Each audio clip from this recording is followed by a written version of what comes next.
Well, hello, everyone. Welcome to this presentation for our author series here at Save Ellis Island. On behalf of Save Ellis Island, I'd like to welcome you here tonight. Thank you for coming to hear this conversation we're going to have with author Cathy Gohlke. I'm Susan Meisner. I am a board member of Save Ellis Island, and I'm also an author of historical fiction. My book, A Fall of Marigolds, is actually set on Ellis Island in these wonderful hospital buildings that your support and encouragement and love keep alive. We thank you so much for supporting all the efforts to keep these buildings restored and available for people, future generations, to see them. So thanks again for coming, for supporting Save Ellis Island and these amazing buildings. We couldn't do what we do without you. So thank you so much. All right, so I'm going to tell you a little bit about our guest tonight. Cathy Gohlke is the best-selling Christie Hall of Fame and Carol and Inspirational INSPI Award-winning author of 10 critically acclaimed novels. She has worked as a school librarian, a drama director for adults and young people, and as a director of children's and education ministries. Cathy and her husband, Dan, divide their time between Northern Virginia and the Jersey Shore, where they share time with their children and grandchildren. If you have questions for Cathy, feel free to put them into the chat. I'll be monitoring your chat as we move through the conversation. And when we get to the close to the end of our time together, we'll be answering your questions. So feel free to put your questions into the chat at any time, and we will be sure to get to them when we get close to the end of our time together. All right, so welcome, Cathy. Thank you for being here. Thank you. I'm delighted to be here. We're so glad to have you. Before we talk about the book, Band of Sisters, which you wrote, I guess, a decade ago, which I had no idea it had been that long. I read your book, and it doesn't seem like I read it 10 years ago, but it must have been a long time ago. It's still fresh in my mind. It's a great book, and I'm really glad that we're going to be able to talk about it tonight. But before we talk about your wonderful book, maybe you could just tell us a little bit about yourself and how you became an author. Was it something that you knew you always wanted to be, or did you kind of stumble into this gig? Well, I knew from the time I was 5 years old, I wanted to be an author. I remember that day. Wow. My younger brother and I were sitting on the sofa, our grandmother sandwiched between as she read to us Lewis Carroll's Through the Looking Glass. And that book was magic to me. And I assumed that those black block symbols that enabled her to read that book were also created by magic. And I don't know, I must have said something about that, because she said to me, Cathy, books aren't created by magic. Real people write books. Well, I didn't believe that. So I said, I so remember this. Well, then can I write books? And she said, well, usually men write books. But I don't see why not. First, you have to learn to read. And so I did. But you have to remember, my grandmother was born like 1901, 1902. Yeah. Oh, that's great. But it wasn't until my 50th birthday that I signed my first novel contract. And so I want to say to everybody listening that you are never too old and never too young to step into a dream God gives you. I love that. I had no idea you had such a great answer for this question. That is amazing.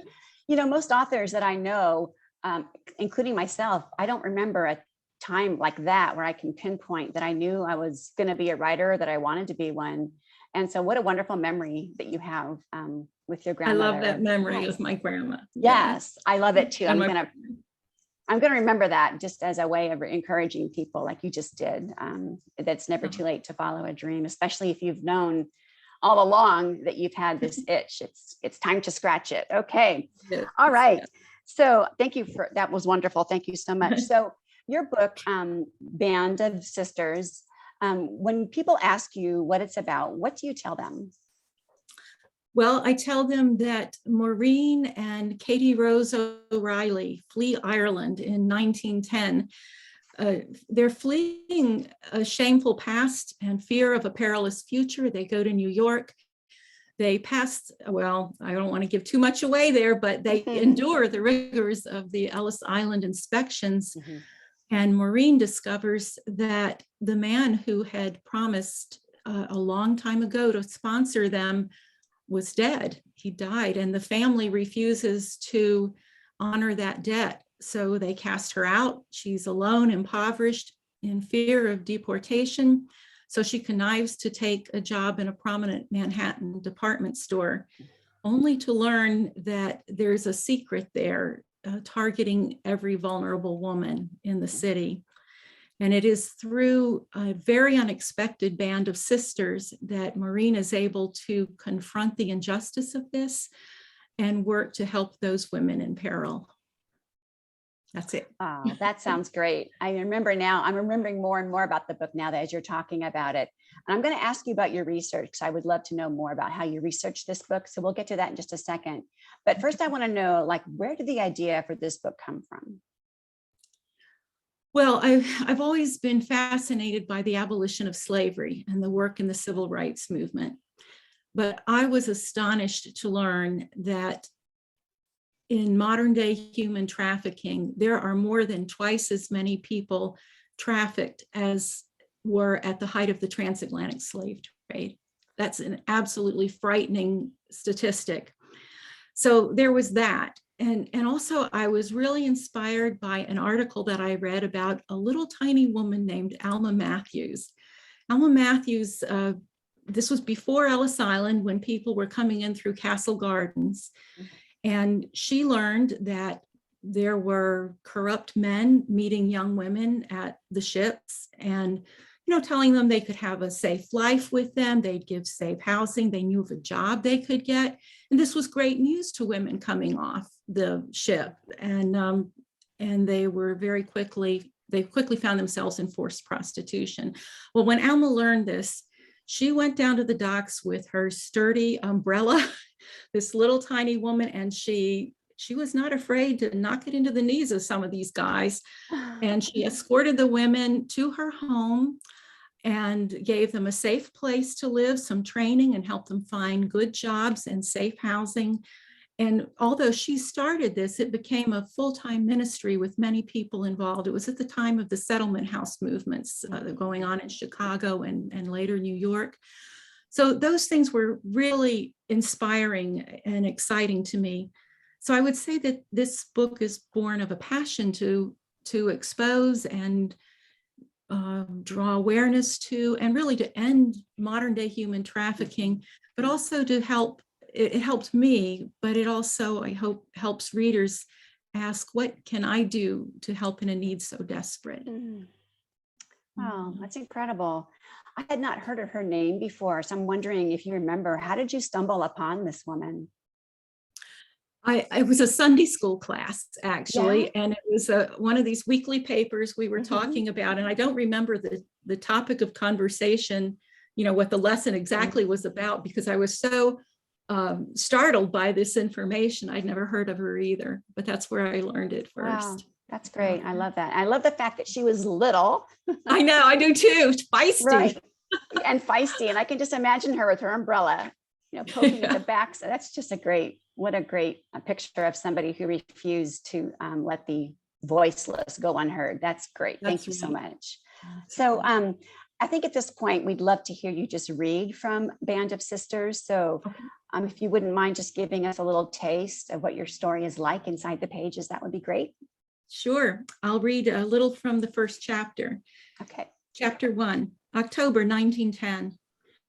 Widowed crones, their ragged skirts and shawls flapping in the rising gale like so many black crows, threw back grayed heads and keened a wild lament. Though slow of gait, they kept a dozen steps ahead of Maureen O'Reilly, the eldest daughter of their dead neighbor. Not one dared walk beside the scarlet Maureen, no matter that they'd been paid handsomely for their services from the young woman's purse. Maureen didn't care so much for herself. She expected nothing more or less from the village gossips, but she did care for the heart of her younger sister. She pulled Katie Rose, the lily flower of her family, close. Together, the sisters trudged up the rocky hill, part of a bleak and broken parade, toward the stone-walled church. Twice they slipped, cutting their palms, the path muddy from the morning's rain. Once past the churchyard gate, Maureen pushed to the front of the troop, lifted her chin and set her lips tight as the prow of a ship, daring the women to snub her sister. The Keaton brothers had dug the grave that morning, and Joshua Keaton, the second eldest, nodded respectfully toward Maureen, an act so out of village character that Maureen turned away without acknowledgement. The priest intoned his series of Latin prayers into the wind, finishing with the Our Father. The Keaton brothers lowered the wooden coffin into its bed. The priest sprinkled its top with holy water and resumed in his monotone, "Grant this mercy, O Lord, we beseech thee, to thy servant departed, that Margaret Rohan O'Reilly may not receive in punishment the requital of her deeds." Oh, wow. Maureen had attended enough wakes and burials in her 20 years that she could recite the passages by heart, but she'd never buried her mother, and that made this day different from all the rest. Shunned from the normal attendance at the village church, she'd wanted this service to penetrate her heart. She'd wanted to repent and mourn the loss of her mother as deeply as Katie Rose mourned. Katie Rose, who could barely stand for the grief of it all. But the lowering of the coffin spelled only relief for Maureen. For the 7 years since her father's death, Maureen had served at the landlord's grand house as the only means of support for her mother and young sister, first as a scullery maid and later, because of her earnest work and graceful ways, as a parlor maid. When the landlord's eye fell upon her, she was barely 14. His mother, Lady Catherine, a good and godly woman, had seen the lust in her firstborn's eye and taken Maureen under her wing. For 6 of those years, she'd employed her, trained her in the ways of a fine lady's maid, kept her as safe as she could. But even Lady Catherine could not outlive her strapping, willful son. Once she was gone, so was Maureen's protection. And that was what Maureen thought of as the priest droned on, not so much for herself. She was beyond safety, beyond redemption, but protection for Katie Rose. Maureen pulled a tear-matted wisp of chestnut hair from her sister's pale cheek. 13 and so beautiful, too beautiful not to be noticed. The thought pierced Maureen's heart. The sooner Katie Rose was placed under the protection of someone good and kind, someone strong and not beholden to or at the mercy of the landlord, the better. Their mother, in her last years of consumption, had not been willing to hear of it, not been willing to part with the jewel of her life. But it was up to Maureen now, and she knew what must be done.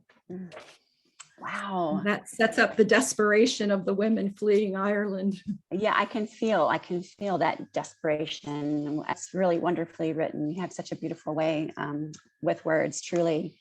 Thank you for reading that.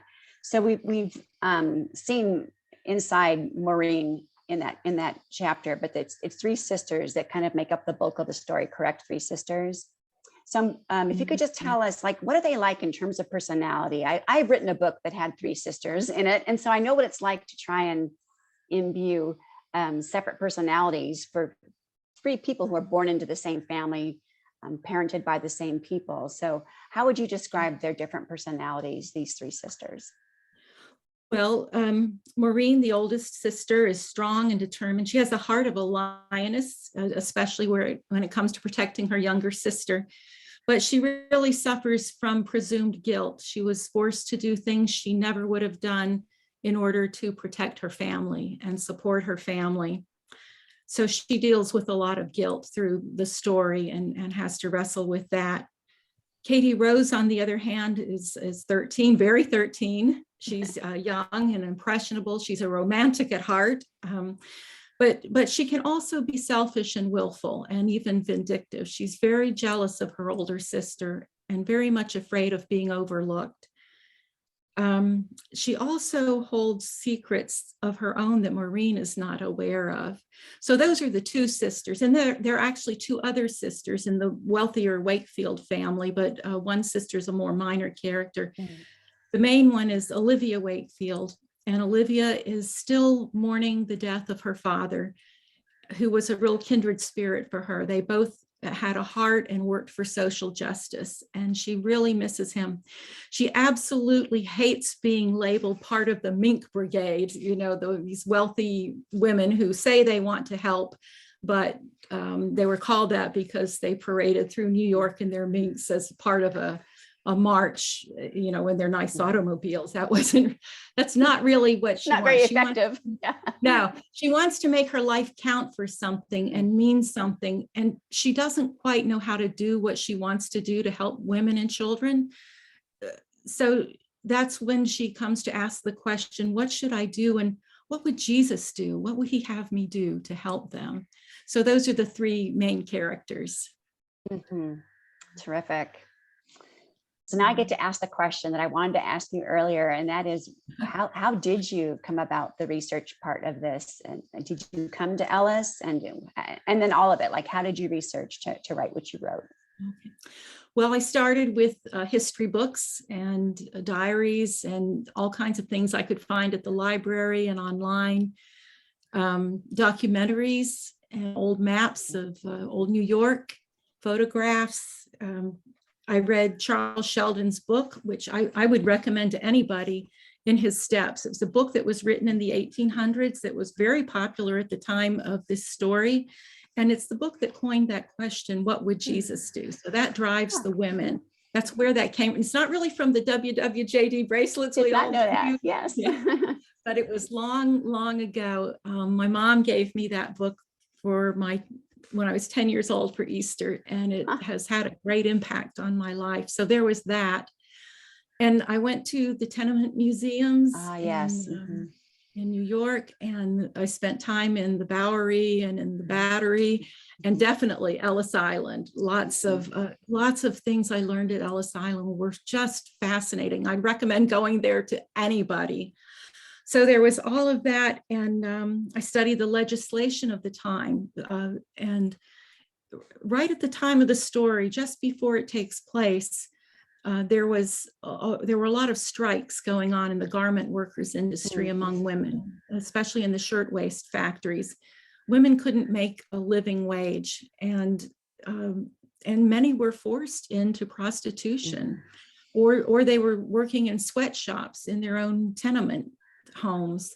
It was a really terrible situation, and the factories were not safe, which led to research about the Triangle Shirtwaist Factory fire, which was devastating and does feature in the book.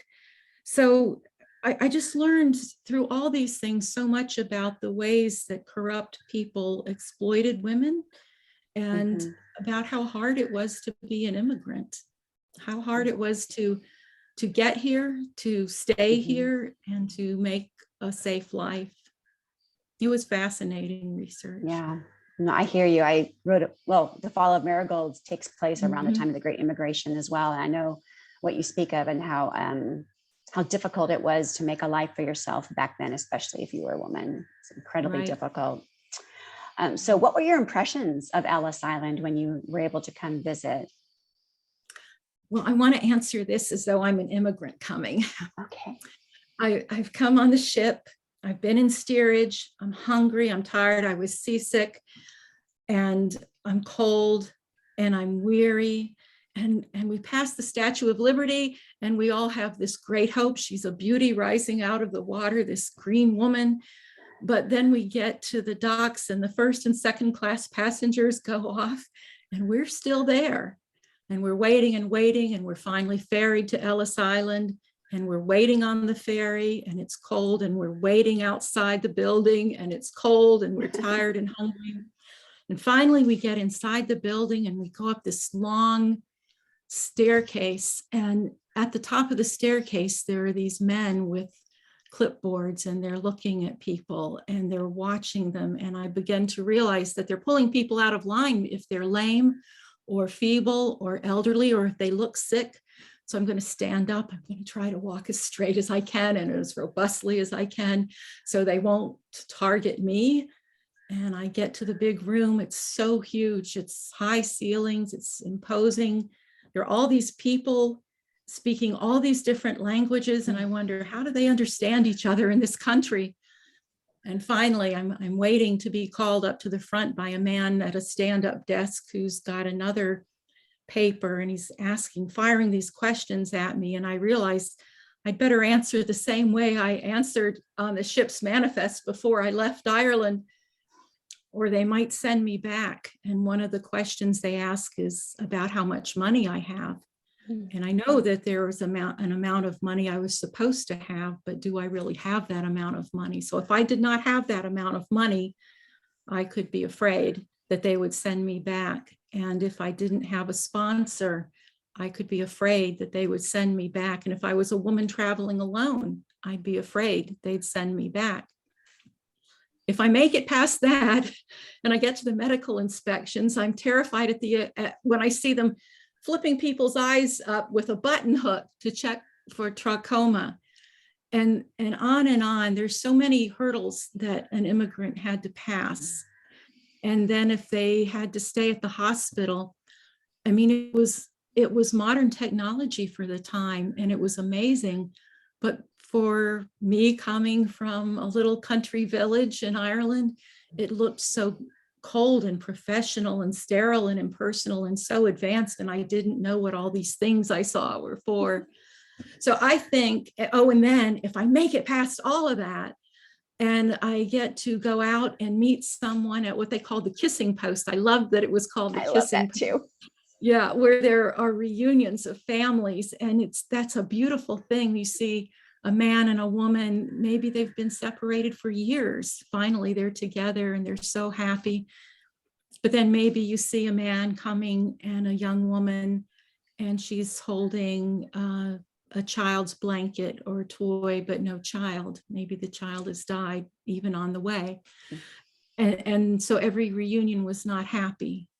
And so I just realized as I went through Ellis Island that it could truly be the beginning of a lifelong, the fulfillment of lifelong dreams, or it could be the crushing of those dreams. And it was truly an island of hope and an island of fear or tears, as they say. Wow, I have goosebumps, honestly.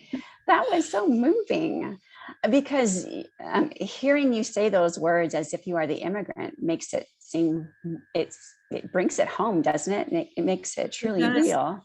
That's what I felt when I went through, because I needed to know what it was like, not for me, not in the 2000s, but, or 21st century, but what it was like for them. Yeah. And I think women especially could have felt really marooned. Yeah.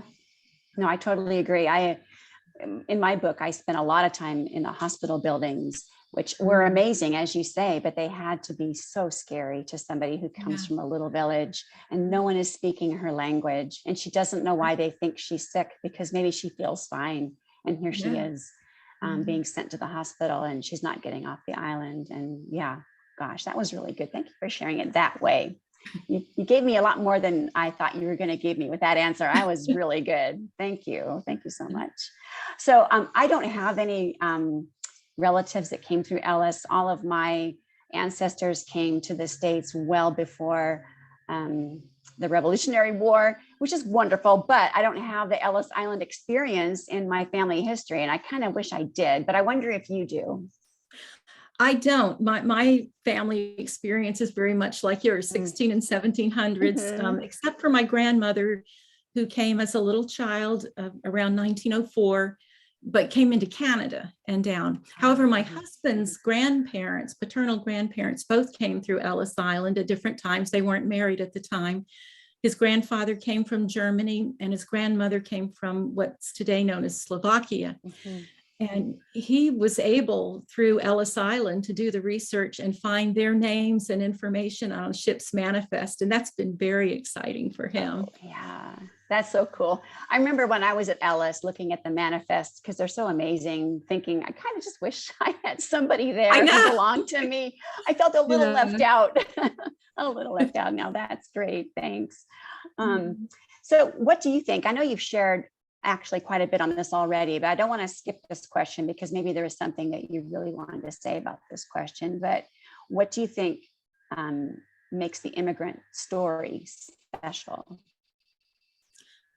I just think that they have to be so courageous to leave everything and everyone they know behind and go to a completely different country, not really knowing what will happen. I mean, the streets were not paved in gold. And hopefully they knew that before they came. Hopefully people today, immigrants today, know that before they come. And it's just so hard to get a foothold, to learn the language. And I have the deepest respect for people that do this. The immigrants I know today work very hard.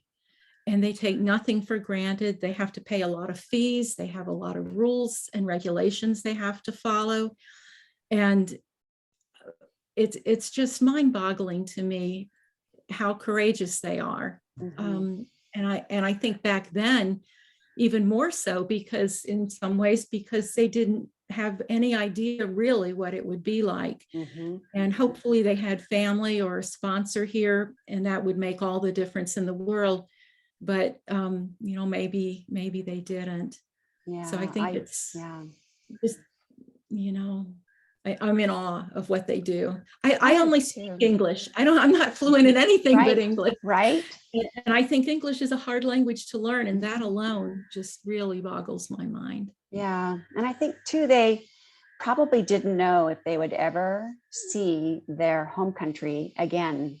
Like That's right. when we travel places, usually we take a suitcase because we know we're coming back.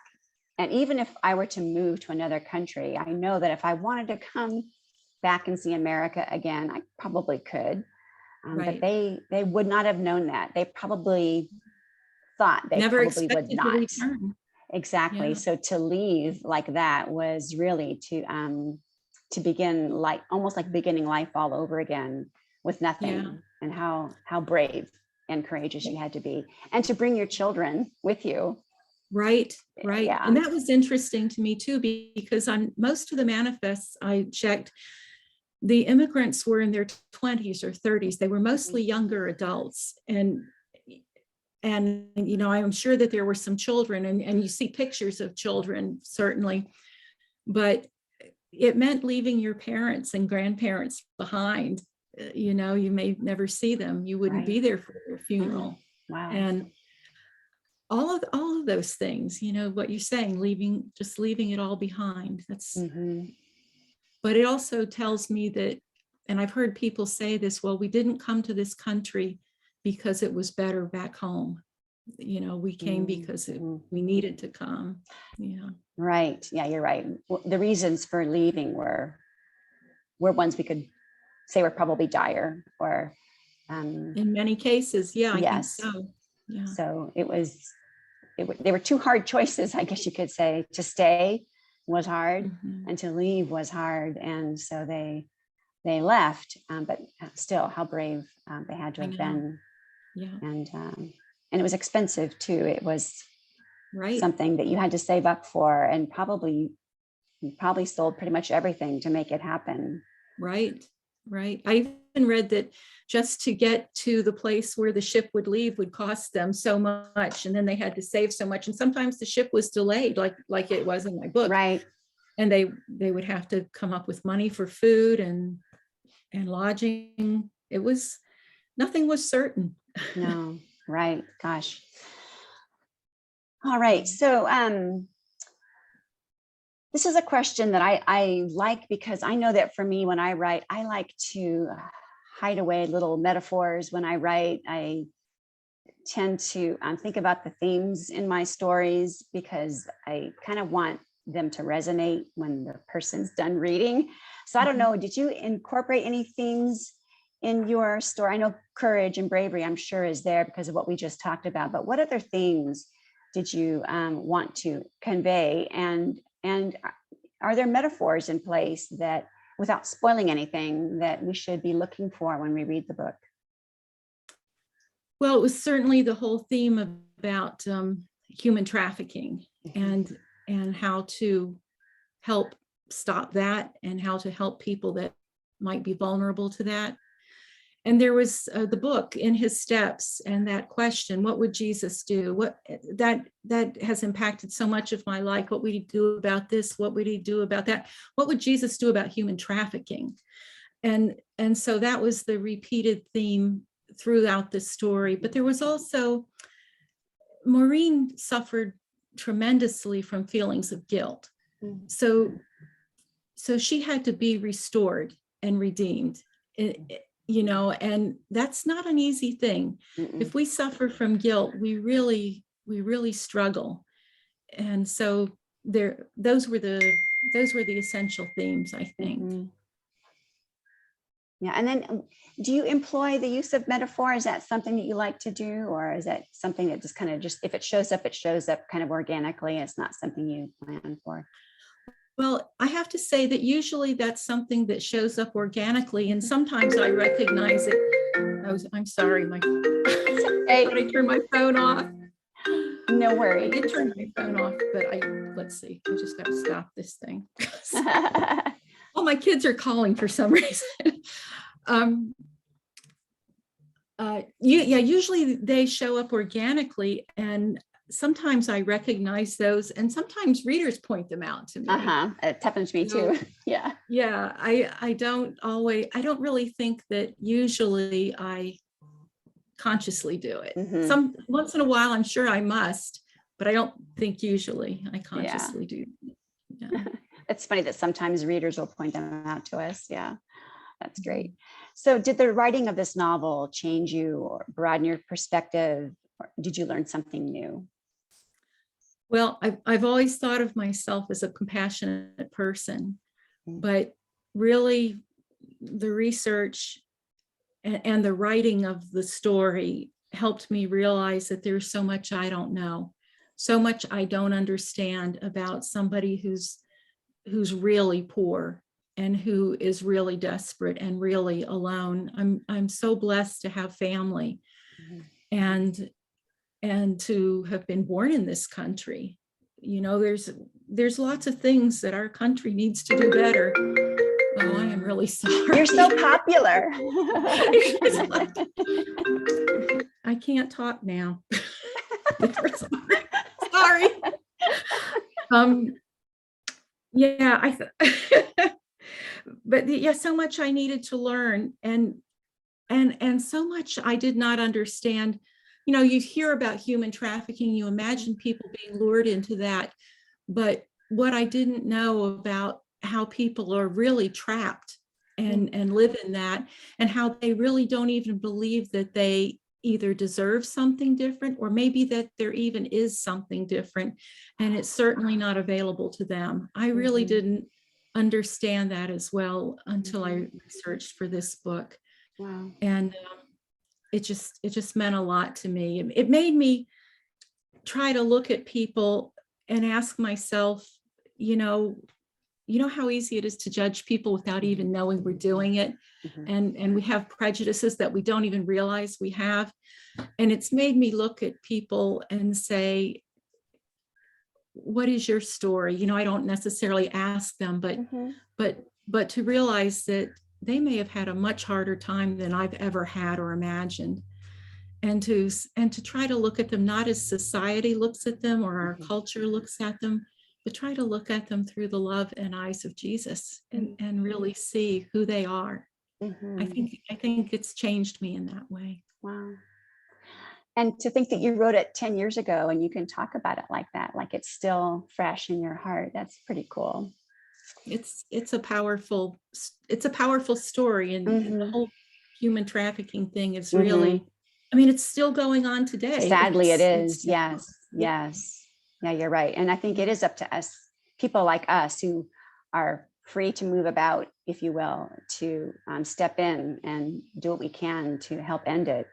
And I would encourage anybody listening to look into ways that you can help end human trafficking. Almost every city, there's some organization working to end it, and they just need our help. I know here in San Diego, there's a great effort because we're so close to the border, and it's a huge problem here too as well.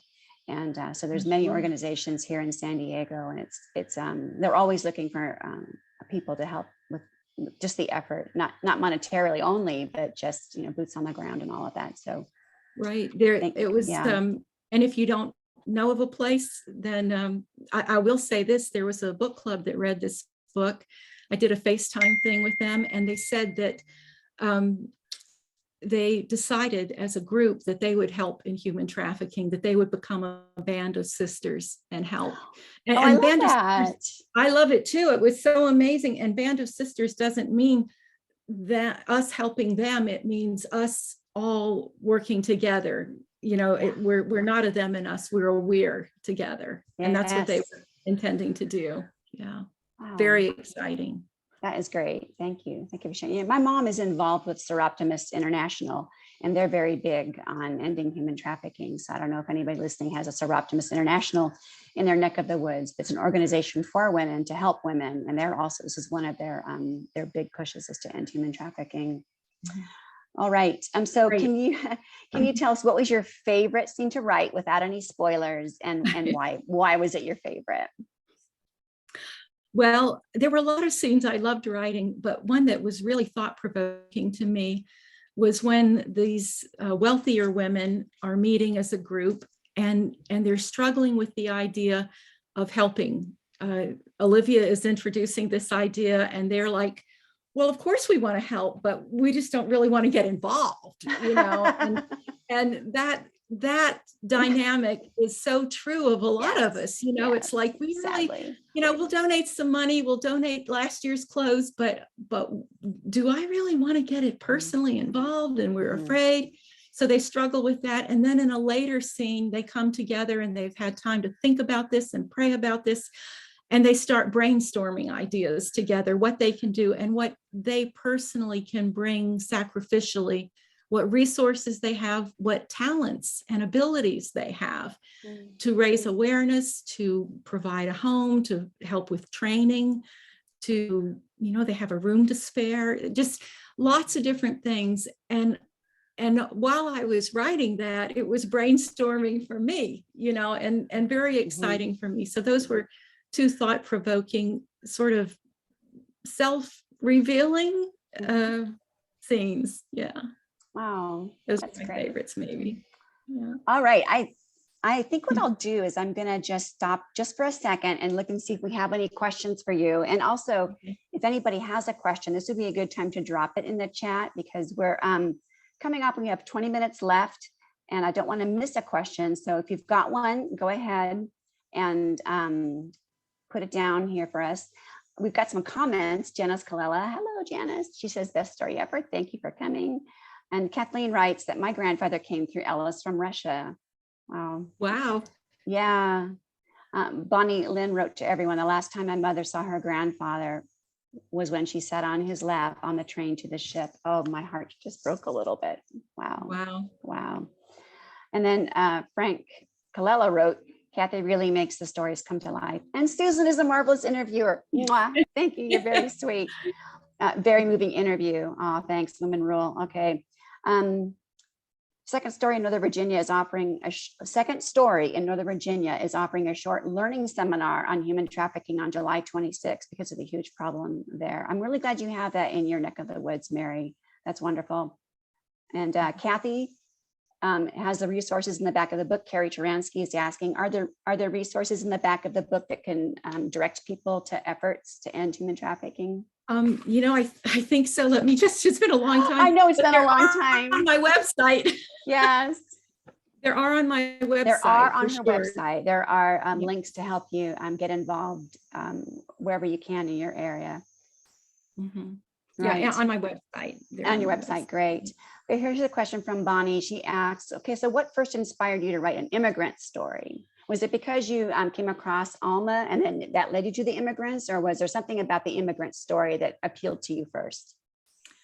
I think certainly Alma's story, but the whole idea of human trafficking and it being, the numbers being so much greater than the problem with the transatlantic slave trade. I just had in my mind what it means for people to come to this country hoping for a better life and then to be caught in this horrible, horrible thing. And I think those things really drove it for me. And then certainly, you know, going to I went to Ellis Island because I wanted to write an immigrant story. But after I was there, it really, and the Tenement Museum, it really sealed the deal for me. I mean, in my mind. Yeah, yes, definitely. I also went to the Tenement Museum in preparation to write this book. And I was just, if you listeners have not been, if you ever get a chance to come to Manhattan and go to Lower Manhattan to the Tenement Museum, what they've done now down there is remarkable. They have saved one of the tenements. Yes. And and fix it up so that you can see it without endangering yourself, because they're all over 100 years old, but they've made it so that you can see what it was like to live there.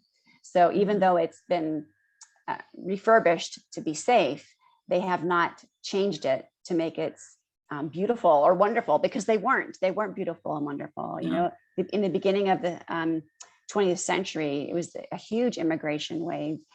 Thousands of people were coming to America, and there was a housing shortage where all the jobs were, and all the jobs were in Lower Manhattan.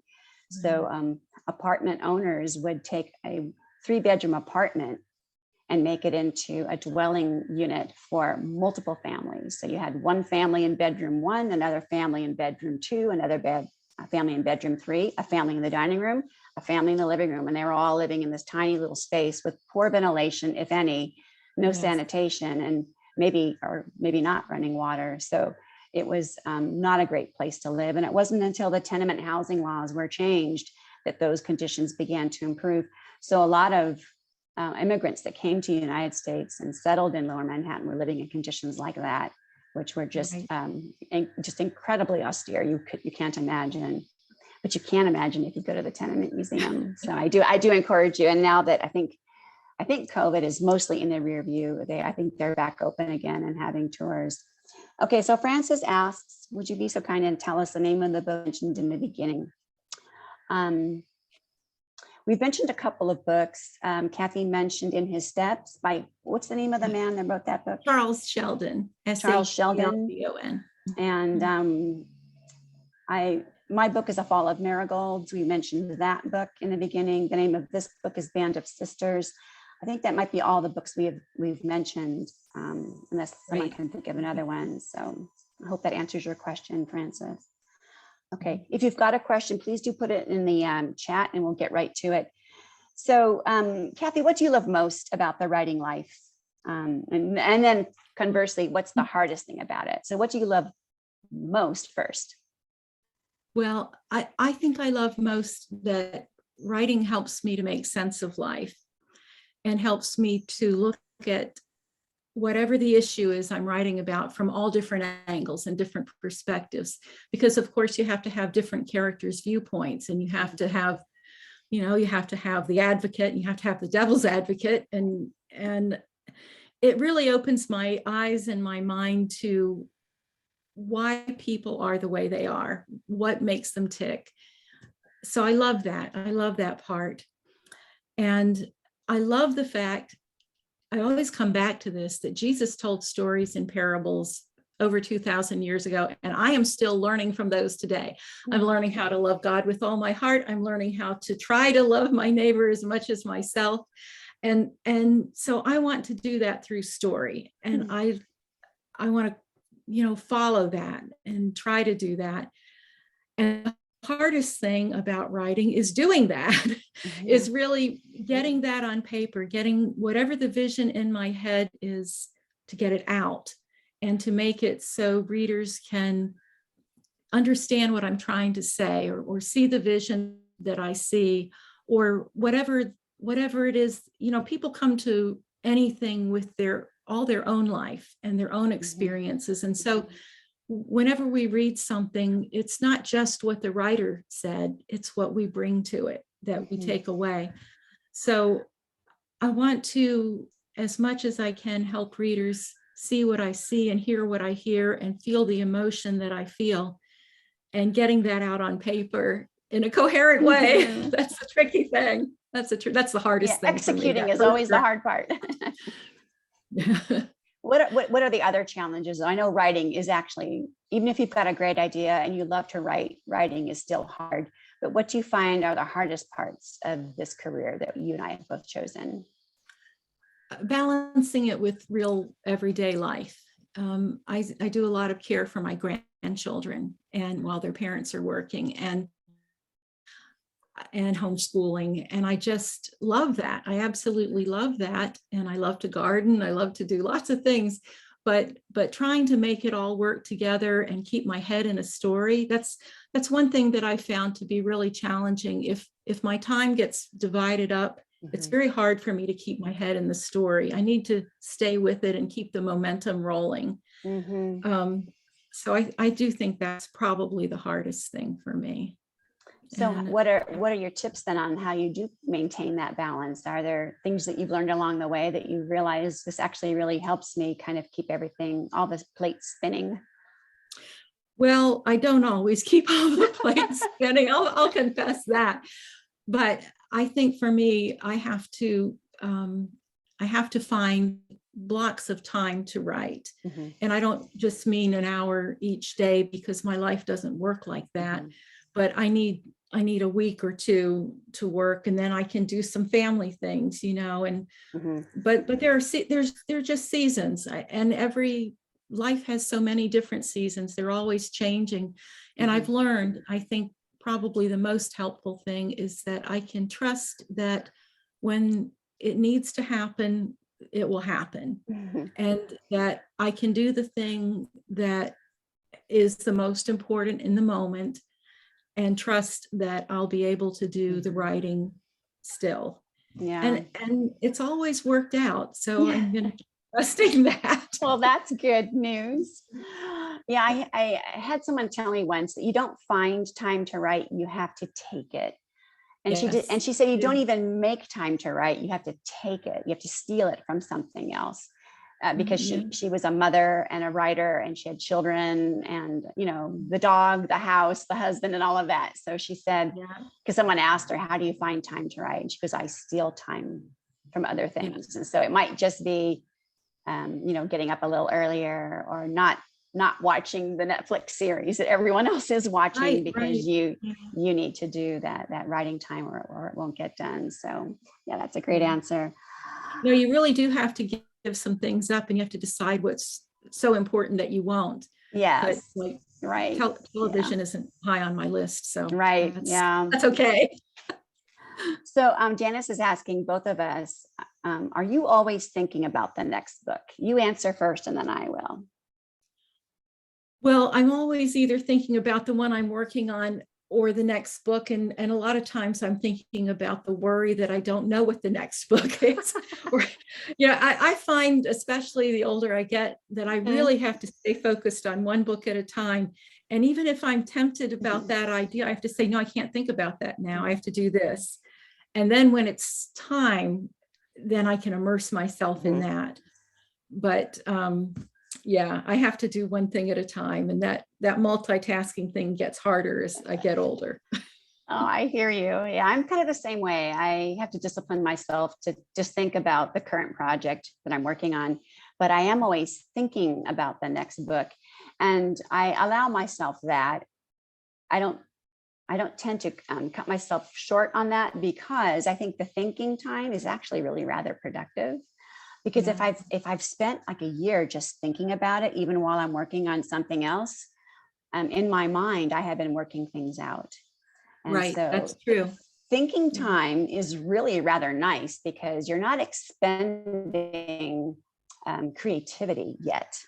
Right. Not really. You're imagining and pondering and trying things out in your mind before you actually commit and start having to find words to describe what you see in your head. So yes, I'm always thinking about the next book, but it's not a bad thing. And people will ask, well, when you're on vacation, do you think about your book? And I say, I do too, but I don't think of it as not being able to be on vacation, because I'm able to enjoy fully the vacation that I'm on, and be in the moment, as people like to say. Right. But that thinking time is actually pleasurable when I'm thinking about the book, unless it's not, then I need to stop. But if it's just thinking and pondering, I find that actually very stimulating, and it doesn't seem like I'm not giving myself over to the moment of that vacation. So yeah. Right. That's really nice, because when I'm away from home and away from all the normal responsibilities, that creativity just flows more naturally. It does, doesn't it? Yes. Yeah. Yeah. It's almost like you get good ideas when you're on vacation, because Right.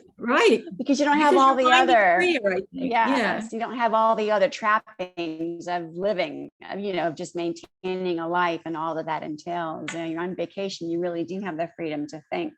without Right. the other, the logistics of life in general, right? So we were talking about whether or not we're thinking about our next book. So tell us about your next book. What are you working on right now?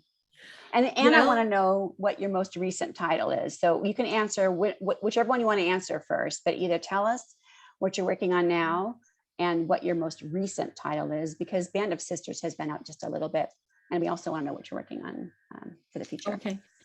Well, my most recent release is 100 Crickets Singing. And this I is love that title.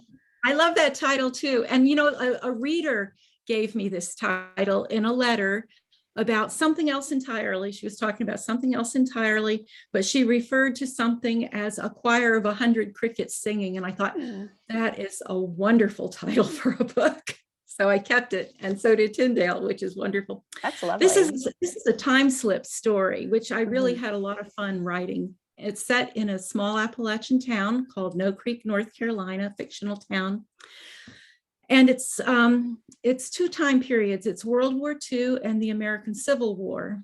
So in World War II, a violent storm rips through No Creek and tears open a roof on the Belvedere estate and exposes a sealed room in an attic with a trunk with a false bottom with hidden documents.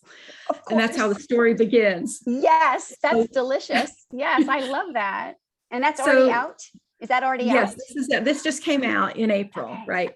So Celia Percy, whose family lives and works at the estate, realizes when she sees what's in this trunk that if this truth came to light, that it could transform possibly the lives of some of her friends whose family was once enslaved by the Belvederes.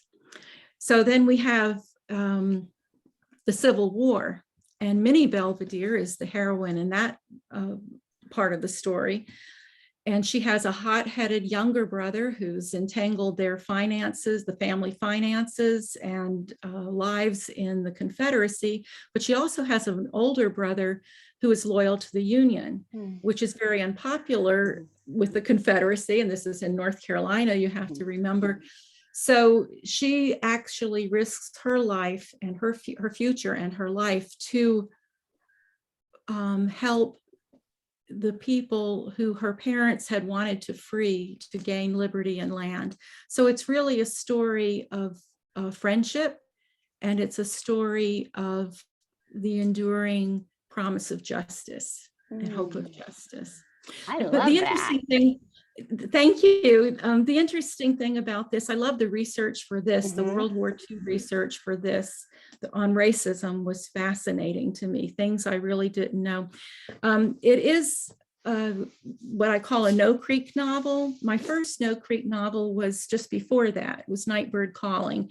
And this deals some with racism, but especially with domestic violence. And this is not a sequel. They're both standalones, but this one did come first, and then this one. Wow. So that's what I've been working, or that's what just came out. What I'm working on now will not actually release until July 2023. And this is the first time I've talked about it. So it's not, I guess it's not going to be a secret anymore. It's called Ladies of the Lake. And it's a story that takes place in Canada and in a Connecticut boarding school. Oh my. I am so sorry. I don't know how to make these things stop. There. Wow. So a Connecticut boarding school. And it's about these four young women who grow up in a boarding school together. They're very close, very different girls that form this strong sisterhood called Ladies of the Lake, called themselves Ladies of the Lake. And they vow that wherever life should take them, they'll always be there for each other. But that's before, as young women, that love and jealousy come between the two main characters. And it's before World War I upends their world and prejudices divide them, before they fall in love with the same man, before a terrible explosion in Halifax Harbor in Canada rips the sisterhood irrevocably apart.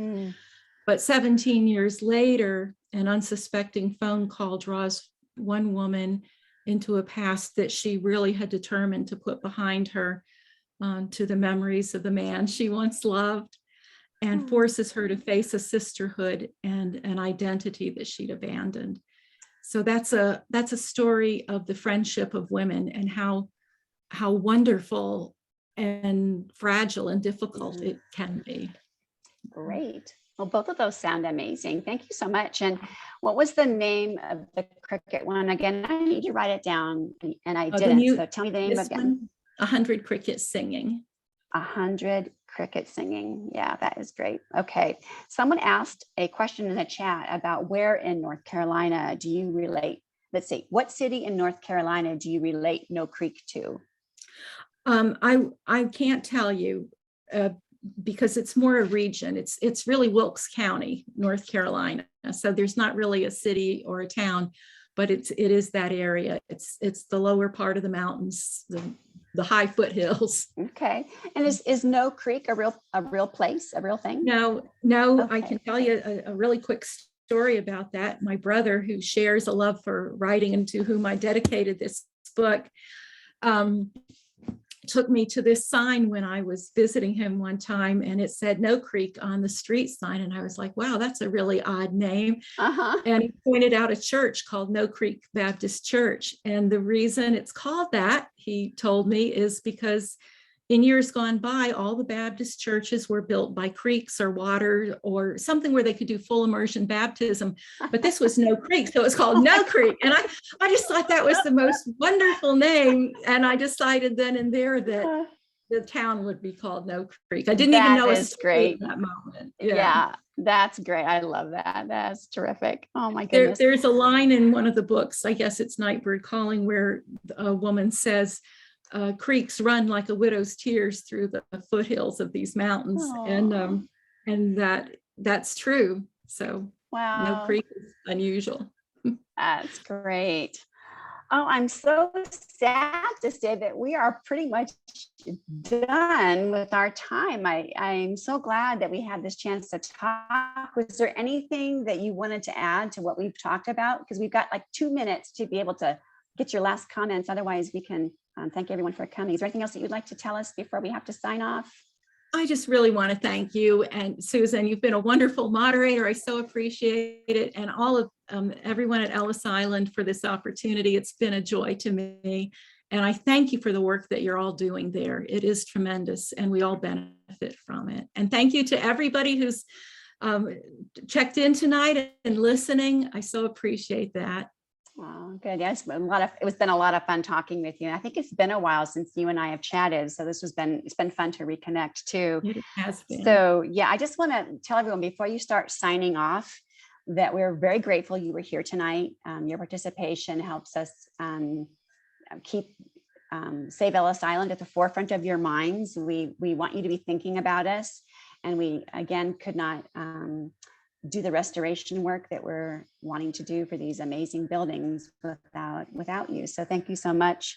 So on behalf of everyone here at Save Ellis Island, thank you, Cathy, for participating in this event. Autographed copies of Cathy's book, Band of Sisters, are available on the Save Ellis Island website, which is super easy. It's just saveellisisland.org. And you'll want to join us for our next event on July 26th. At 7 p.m. Eastern. Richard Zoglin will be with us for a discussion on his book, which is called Hope, Entertainer of the Century. So it's a book about Bob Hope, who was like, who doesn't know who Bob Hope was? He was an amazing entertainer, and not only entertainer. So you'll want to come back for that. Visit our website, Save Ellis Island's website, to become a member, learn more about the restoration work being done and ways that you can donate to help save this national icon and preserve our history for future generations. Guided tours of the abandoned Ellis Island Hospital complex are available, and I highly recommend them. They are amazing. It's just within the last decade that we've been able to have tours of the unrestored buildings. And so it's like stepping back into time. It's like going through a time portal. It's just amazing. So I highly recommend that. Tour schedules and further details are on the website. So thanks again for coming, everyone. We're so glad you were with us. Cathy, Thank Thank you. you for Thank you. coming, and we'll see you next time here on our author series. Good night, everyone. Night. Bye-bye. Bye.